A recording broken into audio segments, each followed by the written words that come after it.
আসসালামু আলাইকুম। কেমন আছেন সবাই? আশা রাখছি ভালো আছেন। তো এই যে দেখতে পাচ্ছেন যে একটি ওড়না। তো আমি গত ভিডিওতে দেখিয়েছিলাম যে ওড়নাটা কীভাবে বাঁধতে হয়। আমার ওড়নাটা কিন্তু রং করা হয়ে গিয়েছে এবং রং করার পদ্ধতিটা আপনাদের মাঝে এই ভিডিওতে আমি শেয়ার করব। তো এই যে দেখতে পাচ্ছেন ওড়নাটা কিন্তু আমার করা হয়ে গিয়েছে। তো কিভাবে করলাম, এই রংটা আমি কিভাবে এনেছি? সচরাচর এই শুধু যে রঙগুলি আমরা ব্যবহার করি, যে প্রাইমারি কালার, সেকেন্ডারি কালার, তো এগুলি কিন্তু ম্যাচিং করে আমরা আরেকটা রং বাটিকে তৈরি করে নিতে পারি। মোমবাতিকেও ব্যবহার করা যাবে, তারপর টাই ডাই করা যাবে। এই রঙগুলি দ্রবণীয়, সাধারণ পানিতে তো এই রঙগুলি দ্রবণীয়। তো এই রঙগুলি দিয়ে আমরা 2-3টা রং মিলিয়ে কিন্তু কাস্টমাইজড একটা রং করে নিতে পারি। তো সেরকমই একটি এই যে আড়ঙের কুর্তির সাথে কিন্তু আমি এই কালারটা নিয়ে আসবো। তো অ্যাকুরেট তো পিচ কালার। তো যেহেতু কাপড়ে কাপড়ে ভেরিয়েশনের জন্য কিন্তু রঙেরও পরিবর্তন হয়। আপনি যে সুতি কাপড়ে, যে ভয়েল কাপড়ে যে রঙটা নিয়ে আসবেন, জর্জেটে তো একই রেশিওতে আপনি কাপড় দেন, জর্জেটে আসবে আবার একটু অন্যরকম। সেম রঙে যদি আবার আপনি সিল্ক দেন, সেখানেও কিন্তু আসবে আবার একটা পরিবর্তন। মানে কাপড়ের যে সেলুলোজগুলি আছে এটার উপরেই কিন্তু রঙটা নির্ভর করে। ভয়েলের মধ্যেও দেখবেন বেক্সি ভয়েল দিয়ে দেখবেন একরকম কালার আসছে, মদিনা ভয়েল দিয়ে দেখবেন একরকম কালার আসছে, পপলিন দিয়ে দেখবেন একরকম কালার আসছে। তো সেম এরকমই এই কাপড়ের যে বুননটা সেটার উপরে কিন্তু রঙটা নির্ভর করে, সুতার যে পরিমাণ। তো সেরকমই একটি আমি, যেহেতু কুর্তিটা হচ্ছে একটু মোটা কাপড়ের মধ্যে করা এবং যে কালারটা করেছে দেখেছেন পিচ কালার, সেটা। তো কাপড়টা তো আমি রঙটা তো করেই নিয়েছি, তো কাপড় তো বেঁধে নিয়েছি। এখন কাপড় তো জানেন যে রং করার পূর্বে ভালোভাবে ঠান্ডা পানিতে ভিজিয়ে নিতে হবে 10-20 মিনিট। তো এখন চলুন আসল কাজে চলে যাই। তো আসল কাজ হচ্ছে এই রং। দেখুন এই পিচ কালারটা আমি কিভাবে নিয়ে আসব, গোলাপি এবং কমলা, আর সাথে থাকবে হাইড্রোজ এবং কস্টিক। এই দুইটা কেমিক্যাল থাকলেই কিন্তু আমাদের ভ্যাট রং হয়ে যায়, কিন্তু পরিমাণটা খুবই গুরুত্বপূর্ণ।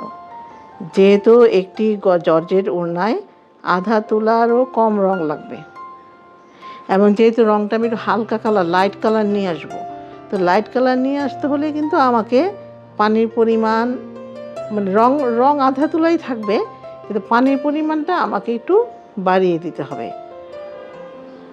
তো এরকমই গাঢ় হালকা আপনারা যেভাবে আনতে চান সেভাবে আপনারা করে নেবেন। আসলে বেশি বেশি কাজ করলে এটার উপরে অভিজ্ঞতা চলে আসবে, আর এগুলোর উপরে কিছু প্রশিক্ষণ নিয়ে নিলে আপনাদের জন্য আর বেশি ভালো হবে।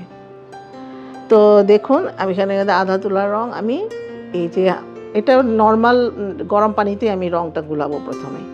তারপরে দিয়েছি আমি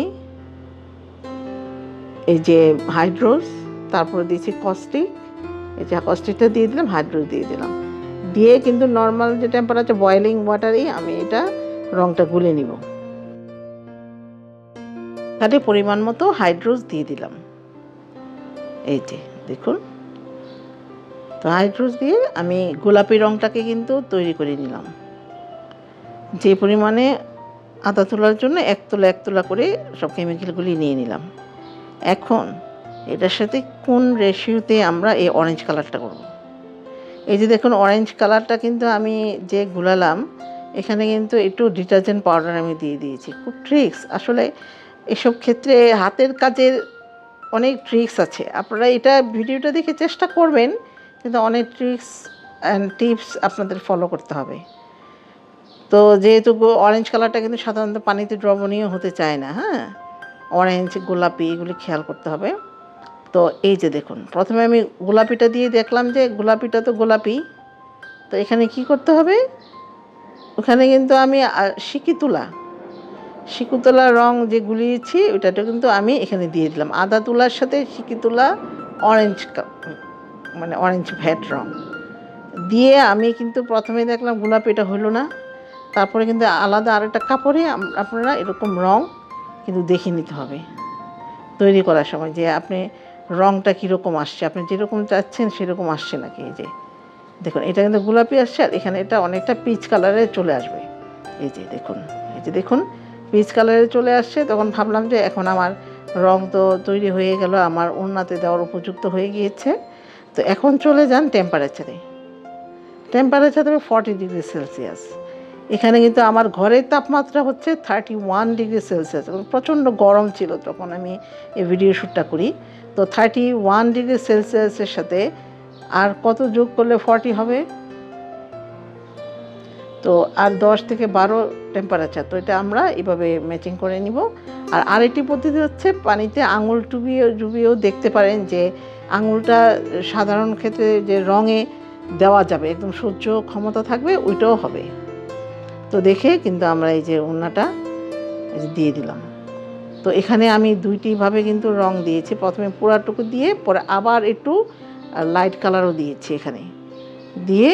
এই যে দেখুন, এই যে দেখুন যে লাইট কালার দিয়ে আমি এটাকে আবার এরকম 20 মিনিট রেখে দিয়েছিলাম রঙে দিয়ে। এই যে আমি ধুয়ে নিলাম। এখানে মনে হচ্ছে অরেঞ্জ, কিন্তু যখন শুকিয়ে যাবে তখন ওই নিচেরটাই ডার্ক থাকবে, কিন্তু ওইটার পাশটা একদম লাইট চলে আসবে, যেহেতু এই ডিজাইনটা ঝিরিঝিরি।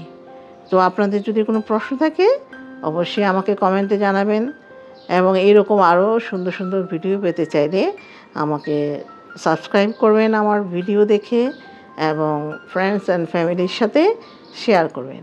তো আশা রাখছি আপনাদের ভালো লাগবে। এরকম আপনারা নিজেরাও ঘরে বসে, এবং কাস্টমাইজড দরকার নেই, আপনারা নিজেদের জন্যই এরকম করে কিন্তু ওড়না তৈরি করে নিতে পারেন। দেখুন এই যে কীভাবে ওড়নাটা তৈরি করে নিলাম, একদম খুবই সহজ। এরকম অনেক ডিজাইন আপনারা করতে পারেন। যদি আপনারা অন্য কোনো ডিজাইন দেখতে চান তাও আমাকে জানাবেন, আমি ইনশাল্লাহ চেষ্টা করব। তো ধন্যবাদ সবাইকে। আসসালামু আলাইকুম।